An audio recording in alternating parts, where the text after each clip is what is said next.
जिसका कोई अरि अर्थात शत्रु ना हो, वो नारी है और वो माँ है, कोई आम महिला नहीं है, जो अपने खून को दूध में बदल देती है। दुनिया में ऐसा कोई यंत्र नहीं है। रहलू नाम नारी खास बन गईलू, बेटा बद धरती आकाश बन गईलू। रहलू नाम नारी खास बन गईलू, बेटा बद धरती आकाश बन गईलू, बेटा बद धरती आकाश बन गईलू। एगो बेटा बदे खालू कांचे सत पुतिया, भूखा निर्जला छठ तीज आजिउतिया। एगो बेटा बदे खालू कांचे सत पुतिया, भूखा निर्जला छठ तीज आजिउतिया। जिंदगी में व्रत उपवास बन गईलू, बेटा बद धरती आकाश बन गईलू, बेटा बद धरती आकाश बन गईलू। और माँ दर्द पीड़ा झेलती है, भले ही बाद में हम उसे जिंदगी भर दर्द पीड़ा ही दें। दर्द बेदर्दी के कुछ नहीं बुझलू, बदबू के हमारा तू खुशबू समझलू। दर्द बेदर्दी के कुछ नहीं बुझलू, बदबू के हमारा तू खुशबू समझ लू। हमारी जो भी गंदगी होती है, मल मूत्र पसीना कपड़े, सबको माँ चंदन की खुशबू समझ के अंगीकार करती है।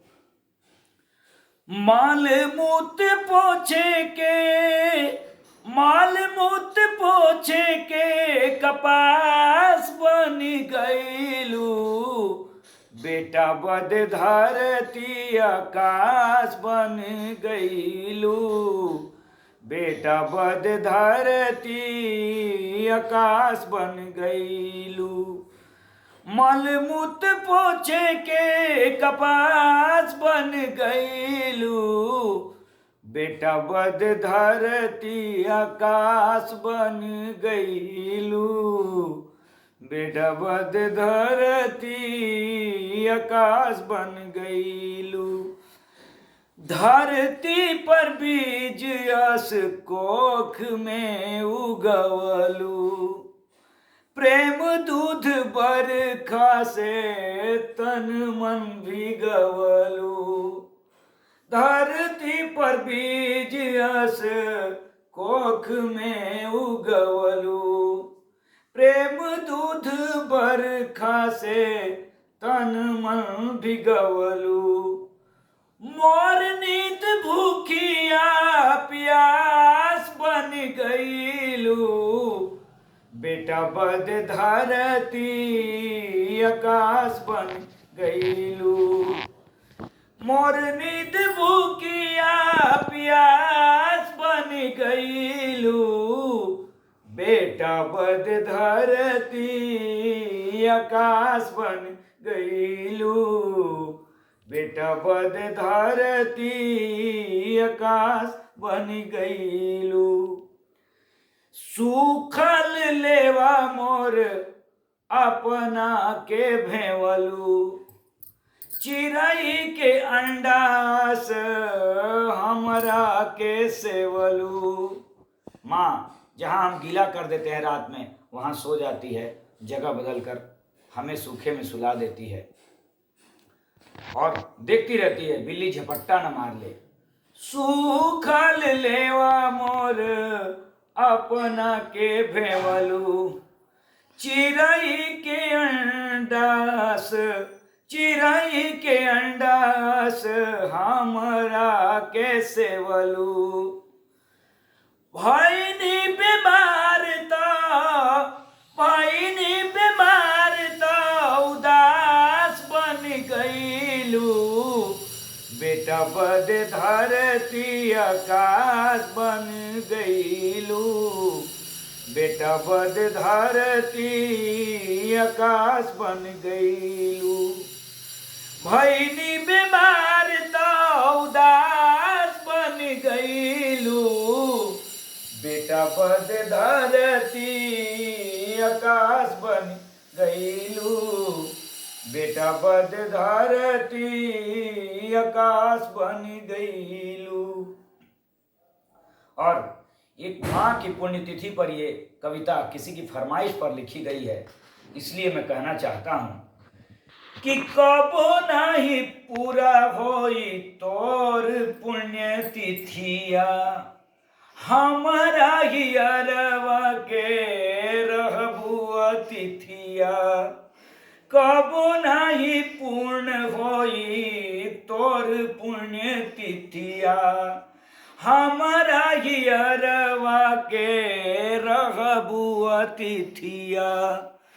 राजा बेटा हम बनी, राजा बेटा हम बनी दास बन गईलू। बेटा बद धरती आकाश बनी गईलू। बेटा बद धरती आकाश बनी गईलू। आपने सुना होगा, जो आज पॉपुलैरिटी में विश्व का नंबर 1 माना जा रहा है, यानी आपका प्रधानमंत्री, उसकी भी मां मजदूरी करके उन 6 भाइयों का पालन पोषण करती थी, तो बाकी लोगों की क्या औकात। राजा बेटा हम बनी दास बनी गईलू। बेटा बद धरती आकाश बनी गईलू। बेटा बद धरती आकाश बनी गईलू। माई ना रहेले बाप बनी जाला चाचा। दूसरी माँ लाता है। और ध्रुव का तो बाप माँ के जिंदा ही चाचा बन गया। बाप हो शहीद माई डरे वो ही साचा। माई न रहेले बेटा, माई न रहेले बाप बन जाला चाचा। बाप हो शहीद माई डरे वो ही साचा। बाप नहीं रहता तो माँ बाप बनने का साहस रखती है। दुख सही बेटा के हुलास बन गईलू। दुख सही बेटा के हुलास बन गईलू। बेटा बद धरती आकाश बनी गईलू। बेटा बद धरती आकाश बन गईलू। कबो नहीं रीढ़ चूकी पहिला गुरु के। कोनो धर्म दुनिया में देवता शुरू के। पहली गुरु माँ, पहली देवता, प्रत्यक्ष देवता माँ, इसका कभी ऋण नहीं चुक सकता। कबो नहीं ऋण चूकी पहिला गुरु के। कोनो धर्म दुनिया में देवता शुरू के। बेटवा के धड़कन, बेटवा के धड़कन सांस बन गईलू। बेटा बद धरती आकाश बनी गईलू।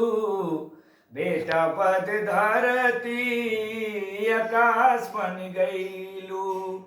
बेटवा के धड़कन सांस बन गईलू। बेटा बद धरती आकाश बन गईलू। बेटा बद धरती आकाश बनी गईलू रहलू नाम नारी रहलू नाम नारी खास बन गईलू बेटा बद धरती आकाश बनी गईलू बेटा बद धरती आकाश बनी गईलू। जय हिंद, वंदे मातरम, भारत माता की जय। अपनी अपनी माता की जय।